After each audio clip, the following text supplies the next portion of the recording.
Okay. Your smile is just makes me so happy for some reason. I don't know why. Thank you, Michael. Your smile also makes me happy. Yeah, I got some stuff going on, but I'm working on it. Okay, so.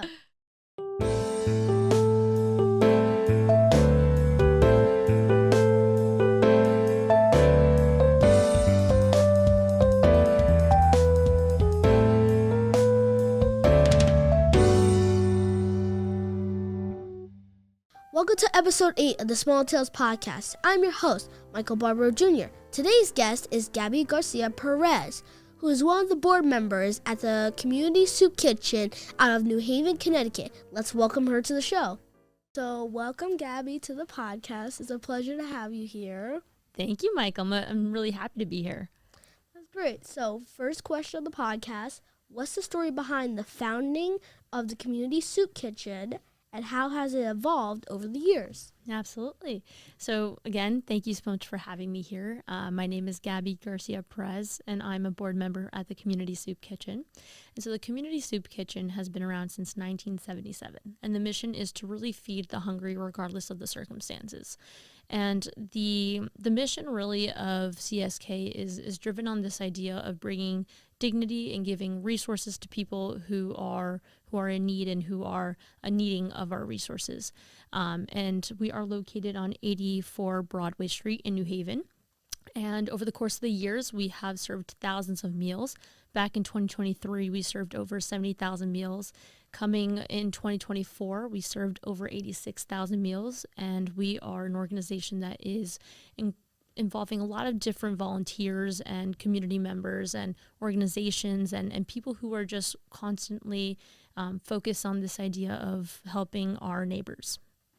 That is wonderful. I love helping people too, but what you're doing is magnificent.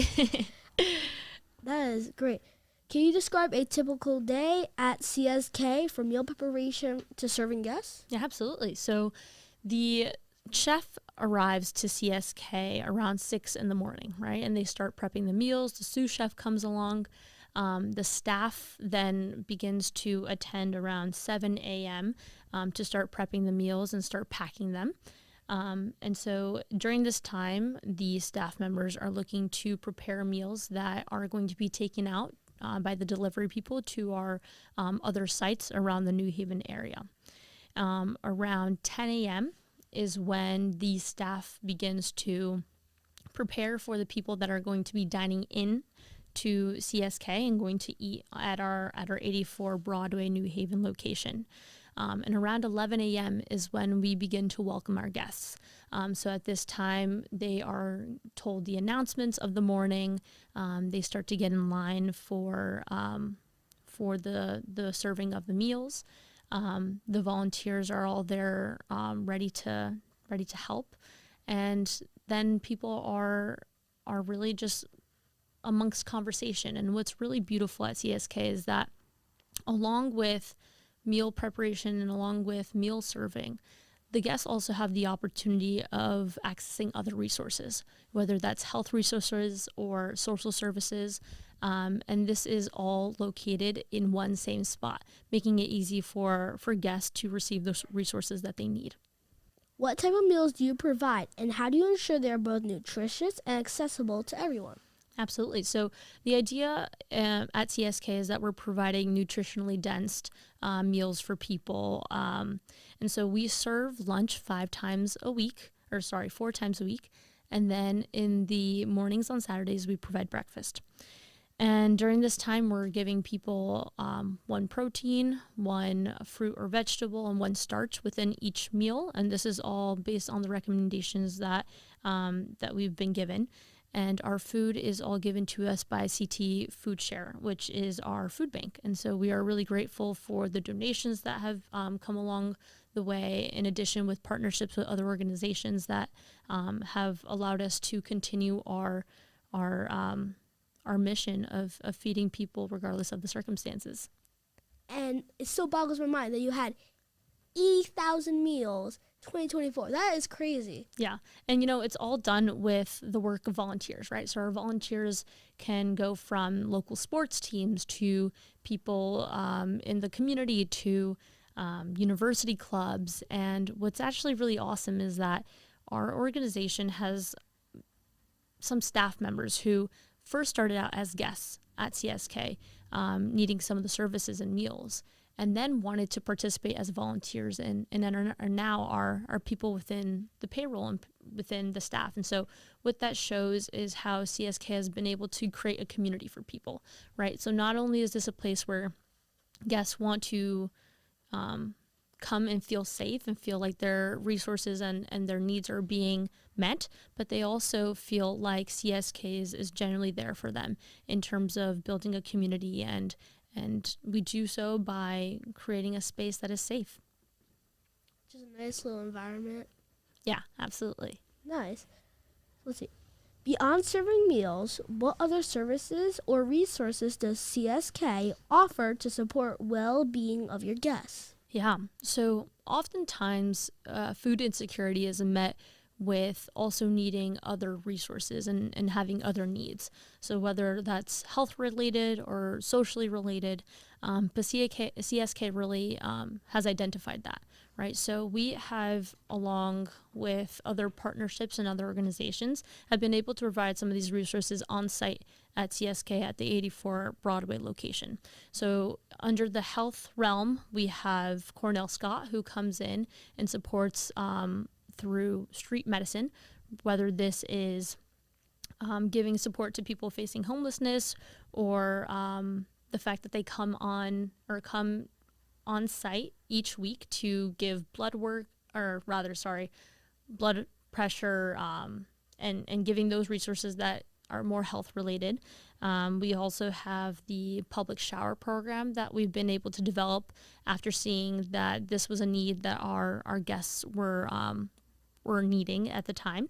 In terms of social services, we have clothing and we have essential resources that are provided by Midnight Run, which comes in each week to provide some warm articles of clothing to our guests during when they're being served their meals. So again, this idea of identifying the needs in the community and being able to be that beacon of hope for people. We also have substance abuse resources for people to access while they're at CSK. And again, these are all resources that we've seen or have identified that are needed in the area, and as an organization have identified that and created a solution. So really happy to see how CSK has developed in that way. That is wonderful that you help all these different types of people just find their way to getting back on their feet. Right, exactly it. That's great. See, how does CSK collaborate with local organizations and businesses to expand its reach and impact? Yeah, so along with working with Cornell Scott, Continuum, Happy, Midnight Run, CSK has also hosted a lot of events that have involved other businesses in the area. So this past November, we had a soup-a-thon event. And at the soup-a-thon event, we had different local restaurants donate a big pot of soup. And this was an event where we were essentially fundraising. And so this not only did get our word out there about who we were as an organization, but we were able to promote local restaurants, saying that they were partnering with us, being a supporter of our events. And this just shows that we are really community-based. And that is just one way that we're interacting with local organizations. Right now, we're in the works of developing and expanding to different neighborhoods. So with that, we've been able to reach out to new organizations and new people who are going to help us with that expansion and help us with developing in the right way. This just makes me so happy that someone like you who is so passionate about helping people just get back on their feet, and you may be just a board member, but you just being a board member could go such a long way though. Yeah. And what's really cool is that this energy that I'm able to share with you all is the energy of my entire team, right? So these are all people who want to help, and these are people who are volunteering their time to make this organization a resource that people can have for years and years and years, right? I mentioned this is from 1977, and it's just crazy to see the amount of volunteers that have been involved throughout the years. And these are people that are from these exact same organizations and communities, right? So they are people who are for their neighbor. And that is why it's really easy to just be passionate about something like this. Okay, what role do volunteers play in the success of CSK, and how can people get involved? Yeah, so I gave the example of Midnight Run. So Midnight Run is really carried out by this one volunteer in particular, and her name is Fran. And Fran is an individual who is a volunteer, right? And just to give you some examples of who she is as a person, right? So back in 2023, I think she collected over 400 coats and donated to adults and kids in the New Haven area, right? And so she each week comes to CSK and basically lays out all of the articles of clothing that she collected during that week to donate to people, right? And she does this on her own time, right? There have been examples of her going out and meeting directly with people who are going through tough times in life, and this is just an example of one volunteer. And it is beautiful to see how her drive for her community is what drives her as a person. And I think that's just one example of a volunteer who has given it her all. And her love is really seen by everybody at the soup kitchen. We also have a lot of different sports teams that come, local youth groups, university clubs, local volunteers. There are a lot of people who want to come and support on a lot of different ways. And another example of an organization is a local sorority chapter that comes in. And this is a big group of women that come in every so often to pack meals under the CHIPS program. And it's phenomenal to see how this dedicated group of women come week after week to be able to contribute to their community. So a lot of different people are involved in this effort, and we're always welcoming more. Great, amazing, wonderful. I cannot find the words just to explain how I just feel. Like, this is great. Yeah, and Michael, hopefully one day you can come visit us. I would love to. Okay, let's see. Have you seen change in demand for your services over the years, and how has CSK adapted to meet these needs? Yeah, so as I mentioned before, we have a lot of different organizations that come on site to be able to provide either health services or social services. And one example of a recent resource that we developed was the Public Shower Program initiative.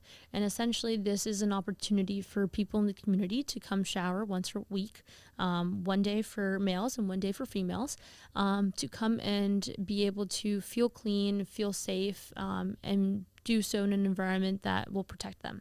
And we have, as an organization, developed a lot of different initiatives like this based on the needs of the community, based on the needs that we're seeing from our guests that come each day. And whether that's having the hypertension group come and check on our guests, whether that's people who are being attended by or being seen by Cornell Scott individuals.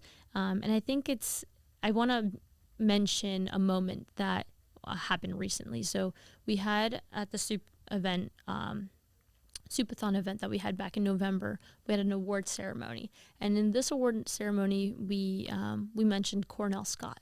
And so a representative came up from Cornell Scott, and they said that they loved being able to support the people, the guests at CSK, because they knew that CSK was already taking care of those people, right? So what does that mean? Essentially, we are a space that is already supporting its people, already making sure that they're in a safe and clean environment.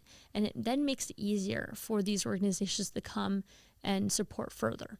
So that is just a beautiful partnership and a beautiful moment that I was able to really see firsthand from the Cornell Scott people, and just see how these relationships are really making a difference in the community.